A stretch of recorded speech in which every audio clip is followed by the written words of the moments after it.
Hello everyone, welcome to विश्वास classes. हम लोग नाबार्ड ग्रेड ए 2026 एग्जाम के लिए एग्रीकल्चर एंड रूरल डेवलपमेंट पढ़ रहे हैं। सेशन 17 हमारा चल रहा है। टॉपिक हमारा चल रहा है एनिमल हस्बेंड्री। अब तक इसके दो पार्ट्स हुए, जिसमें फर्स्ट और सेकंड पार्ट में मिला के हम लोगों ने सिलेबस के अकॉर्डिंगली पूरा इंट्रोडक्शन कवर करा और उसके अलावा कैटल और बफेलो के बारे में जाना। पार्ट 3 है ये हमारी वीडियो सीरीज का। सिलेबस के अकॉर्डिंगली हम लोग बात करें तो हम लोग फार्म एनिमल्स वगैरह पढ़ चुके हैं, सब कुछ एनिमल हस्बेंड्री मेथड्स पढ़ चुके हैं, कॉमन टर्म्स पढ़ चुके हैं, utility classification of breeds of cattle भी हम लोगों ने पढ़ लिया।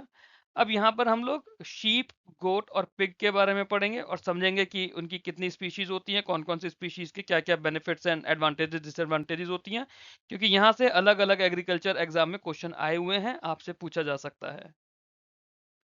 अब तक हम लोगों ने इसके अंदर काऊ की ब्रीड्स के बारे में पढ़ा, कैटल की ब्रीड्स के बारे में पढ़ा। अब हमारा टर्म आता है शीप। शीप के बारे में पढ़ना है। तो क्लासिफिकेशन ऑफ शीप ब्रीड्स क्या होती है? शीप को हम लोग यूटिलिटी के बेस पे क्लासिफाई करते हैं। वूल ब्रीड्स होती हैं, मीट ब्रीड्स होती है और डुअल पर्पस ब्रीड्स होती हैं। ठीक है, जैसे काऊ में और बफेलो में हमारी रिक्वायरमेंट क्या थी? ब्रॉड पावर थी और मिल्क थी।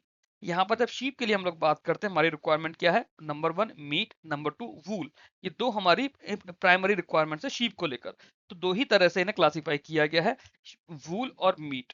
कुछ केसेस में दोनों मिलते हैं, वो हमारी डुअल पर्पस ब्रीड हो जाती है, जैसे काऊ और बफेलो में मिल्क और ड्रॉट दोनों के लिए होती थी। ठीक है, अब प्राइमरली इन्हें जो रेयर किया जा रहा है वो फाइबर प्रोडक्शन के लिए, मीट प्रोडक्शन के लिए, या दोनों ही आउटपुट के लिए, उसके बेसिस पे इन्हें हमने क्लासिफाई कर दिया। जो वूल प्रोड्यूसिंग ब्रीड्स हैं, वूल प्रोड्यूसिंग ब्रीड्स को फर्दर क्लासिफाई किया जाता है फाइन वूल, मीडियम वूल और कोर्स वूल टाइप में। फाइन वूल, मीडियम वूल और कोर्स वूल टाइप में इन्हें फर्दर क्लासिफाई किया गया है कि किस चीज से, कि मतलब कैसा उनका फाइबर क्वालिटी है, कैसा उसका एंड यूज है, गारमेंट्स में यूज हो रहा है या कारपेट्स में यूज हो रहा है। फिर इन्हें ओरिजिन के बेसिस पे भी क्लासिफाई किया है, जैसे हमारे इंडिजिनियस शीप ब्रीड्स है जो इंडियंस हैं, या एक्सोटिक शीप ब्रीड्स है जो कि ब्रीडिंग प्रोग्राम के थ्रू कंट्रोल करने के लिए होती है टू इंप्रूव वूल क्वालिटी। जो इंडियन शीप ब्रीड्स होती है ना, वो इंडिया के एग्रोक्लाइमेटिक कंडीशन को वेल अडेप्ट कर चुकी होती हैं। तो वो मतलब बहुत ज्यादा रफ लाइफ भी जी लेती हैं, डिजीज रेजिस्टेंस भी होती हैं और लो इनपुट ग्रेजिंग सिस्टम के अंदर सर्वाइव कर पाती हैं। मतलब वो इंडियन कंडीशंस के अंदर अडेप्ट कर चुकी होती हैं।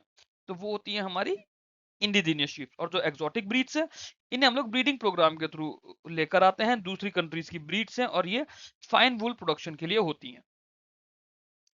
अब कुछ इंपॉर्टेंट इंडिजिनियस शीप ब्रीड्स की बात करते हैं, जैसे मारवाड़ी। मारवाड़ी शीप जो है राजस्थान का है और एक कोर्स वूल होता है। अगर आपने पीछे के कुछ करंट अफेयर्स पढ़े हो तो इसकी न्यूज भी आई थी कि कितना ज्यादा वूल प्रोडक्शन हमारा बड़ा है। आई थिंक फेब या मार्च में ये न्यूज आई थी। मारवाड़ी शीप जो है वो मारवाड़ रीजन है राजस्थान का, वहां पर मिलती हैं। And they are very well adapted to arid and desert conditions. Arid और डेजर्ट कंडीशंस के लिए अडेप्ट कर चुकी होती है, वैसी कंडीशन जहाँ पे बारिश भी बहुत कम है और स्पार्स वेजिटेशन है। अब ये जो ब्रीड है, इसे प्राइमरली हम लोग कोर्स वूल प्रोडक्शन के लिए यूज करते हैं। कोर्स वूल कहाँ पर यूज होती है? जो कारपेट्स होते हैं ना, या रग इंडस्ट्रीज होती है, वहां पर यूज किया जाता है कोर्स वूल को, rather than fine textile manufacturing. तो उसके स्वेटर्स वगैरह नहीं बनते। कारपेट्स के जो आपकी वूल्स होती है वो कोर्स वूल कहलाती है। मारवाड़ी शीप जो है अप्रोक्सीमेटली हर साल 1.5 से 2.5 किलो के अप्रोक्स वूल प्रोड्यूस करती हैं। दो the emphasis is on quality rather than quantity. ठीक है, ब्रीड को कैसे कैरेक्टराइज करते हैं? इनका ब्लैक फेस होता है, व्हाइट बॉडी होती है, स्ट्रॉन्ग टॉलरेंस होती है टू हीट और poor grazing conditions. Marwari sheep they play very important role in supporting pastoral livelihoods in desert ecosystem. फिर डेकानी आती है। डेकानी जो है महाराष्ट्र की ब्रीड है, ये एक मीट टाइप ब्रीड है। डेक्कनी जो होती है महाराष्ट्र में, कर्नाटका में, तेलंगाना में मिलती है। जो हमारा डेक्कन प्लेटू रीजन है ना, उसी के नाम पे, मतलब डेक्कन प्लेटू के ही उस पर इनका नाम डेक्कनी पड़ गया है। Now the breed is primary reared for meat production. Wool जो होती है वो काफी इंफीरियर या फिर कोर्स क्वालिटी की होती है, बट उसकी इकोनॉमिक वैल्यू भी बहुत कम होती है क्योंकि इंफीरियर क्वालिटी है। तो इसमें इसका आउटपुट वूल नहीं है, फिर भी वो लोग थोड़ा बहुत यूज करते होंगे, घर का ही कारपेट जैसे बना लिया, डोरमेट बना लिया, बट एज सच वो कुछ कॉमर्शियल उसके लिए इसका वूल यूज नहीं होता है। बट ये मीट के लिए यूज होती है। अप्रोक्सीमेटली 1 से 1.5 kg कोर्स वूल बनाते हैं एनुअली, बट वूल इसका प्राइमरी ऑब्जेक्टिव नहीं है। The breed exhibits moderate growth rate, high adaptability to drought prone and low input conditions. Deccan sheep contributes significantly to rural meat supply and income in semi-arid region. क्योंकि वहां पे क्या है, आपके पास agriculture नहीं है, आपको नॉन वेज खाना है, तो आप क्या करोगे? आप फिर शीप का मीट खाते हो वहां पर। और उसके लिए डेकनी जो महाराष्ट्र के या फिर जो ओवरऑल डेकन प्लेटू का एरिया है, तमिल कर्नाटका तेलंगाना मिलाकर, वहां पर ये मिलती है। फिर नेलोर होती है। नेलोर आंध्र प्रदेश रीजन की है ना, मीट टाइप होता है ये भी, तो मतलब इसकी भी वूल उतनी अच्छी क्वालिटी की नहीं होती है। Nellore sheep they are found in Andhra Pradesh and parts of Tamil Nadu, specially जो ड्राई और कोस्टल रीजन है वहां मिलती है। The breed is primarily rare for meat production and it is one of the largest sheep breeds in India. तो India की largest sheep breed में से भी एक है ये, मीट प्रोडक्शन के लिए यूज होती है, आंध्रा में मिलती है और कुछ पार्ट्स तमिलनाडु के, स्पेशली जो ड्राई और कोस्टल रीजन होते हैं वहां पर। नैरो शीप बहुत लिटिल या फिर कोर्स वूल प्रोड्यूस करती है जिनकी मिनिमल इकोनॉमिक इंपॉर्टेंस है। तो जब मीट टाइप है ना, तो दैट मीन्स इकोनॉमिक इंपॉर्टेंस उनकी वूल की बात ही नहीं हो रही है। ब्रीड को कैरेक्टराइज करने के लिए उसकी टॉल बॉडी है, लॉन्ग लेग्स है और रैपिड ग्रोथ रेट है, जिसकी वजह से मीट की यील्ड भी ज्यादा होती है, क्योंकि बहुत जल्दी जल्दी बढ़ रहा है। तो जो मीट आपको 2 साल बाद किसी शीप से मिलता है वही आपको 1 साल या 1.5 साल में मिल रहा है, तो आपके पास उसकी फ्रीक्वेंसी ज्यादा हो जाती है। Nellore sheep are very well adapted to extensive grazing system and hot climatic conditions. Special traits होते हैं शीप के कुछ क्या, जैसे ग्रेजिंग फीडिंग बिहेवियर होता है, मतलब they primarily feed on grasses and are suitable for pasture based livestock systems. ठीक है, क्योंकि मतलब घास खाते हैं ये, तो इसमें कोई दिक्कत नहीं होती। पेस्चर बेस्ड क्या होता है, जो आप ऐसी बस गाय भैंसों को या बकरियों को ऐसी घास चराने के लिए ले जाते हो, स्पेशली जो जंगल के आसपास के एरियाज होते हैं, या वैसे जहाँ पे सूखा ज्यादा पड़ता है वहाँ पे वो छोटी छोटी जगह घासेस होती है ना, वहां आप ले जाते हो। जो जो वूल प्रोड्यूस हो रही है शीप से, they are classified into fine wool जो कि अप्रैल में यूज होती है, मीडियम वूल और कोर्स वूल। कोर्स वूल हमारी कारपेट्स में यूज होती है, जो हमने अभी बताया अभी। इंडिजीनियस शीप ब्रीड जो है इंडिया में, they predominantly produces coarse wool, जो कि ज्यादा सुटेबल है कारपेट्स एज एन गारमेंट्स।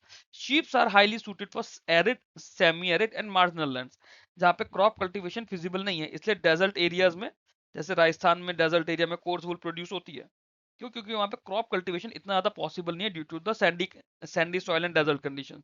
तो एरिड, सेमी एरिड और मार्जिनल लैंड्स के लिए शीप सबसे अच्छा होता है ऑप्शन, क्योंकि भैया आपको वूल भी देगा, कुछ ना कुछ आपको बिजनेस चलता रहेगा, मीट भी देगा। फिर cross breeding and improvement sheep में कैसे हुई? अब क्रॉस ब्रीडिंग जो होती है वो वूल क्वालिटी इंप्रूव करने के लिए होती है और मीट प्रोडक्शन बढ़ाने के लिए होती है, specially by introducing exotic germ plants. Important program चलते हैं जिसके थ्रू फाइबर क्वालिटी बढ़ाने की बात की जाती है, बॉडी वेट बढ़ाने की बात की जाती है, ग्रोथ रेट बढ़ाने की बात की जाती है, डिपेंडिंग कि हमारा प्रोडक्शन ऑब्जेक्टिव क्या है, वो जो भी हम लोग प्रोग्राम चला रहे हैं वो किस चीज के लिए चला रहे हैं।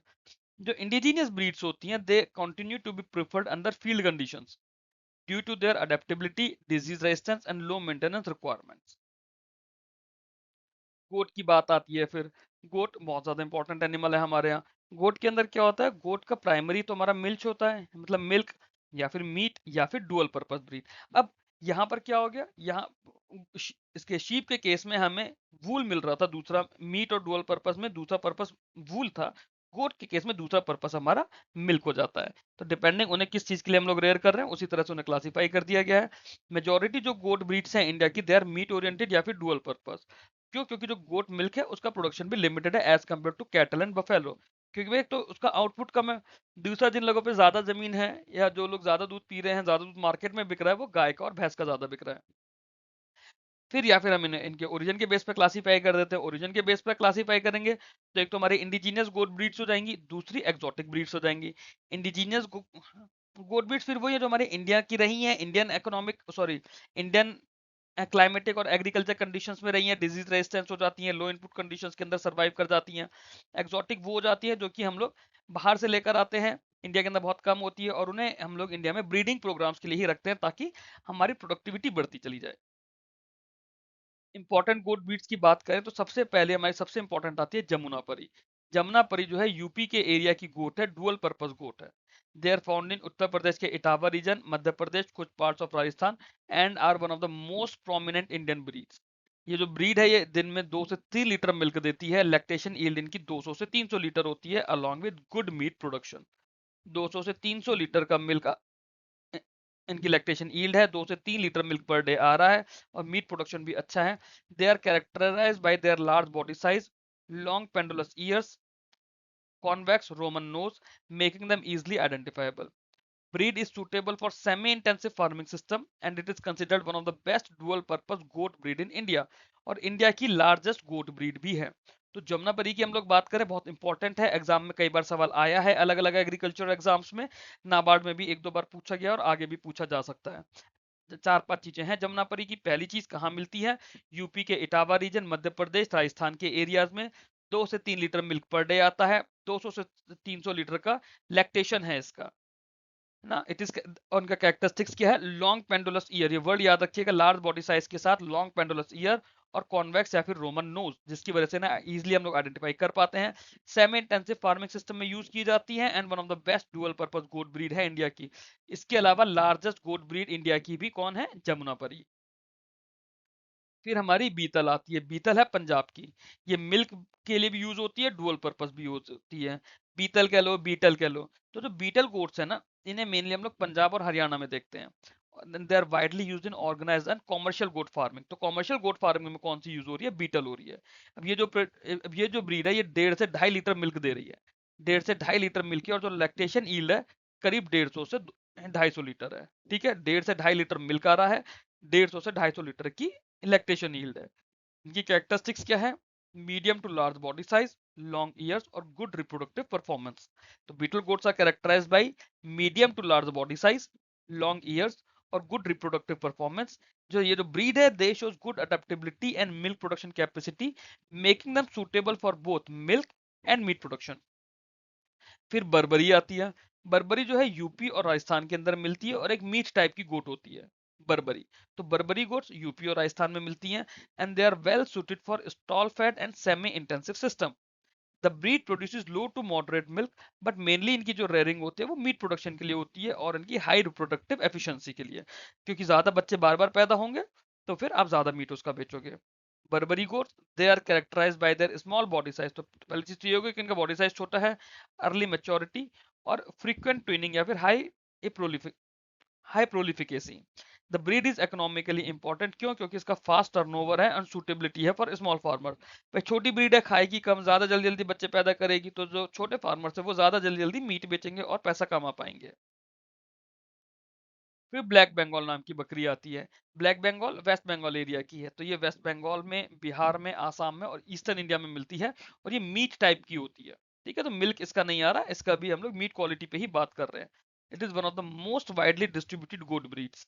The breed produces very low milk, but it is highly valued for excellent meat quality and superior skin.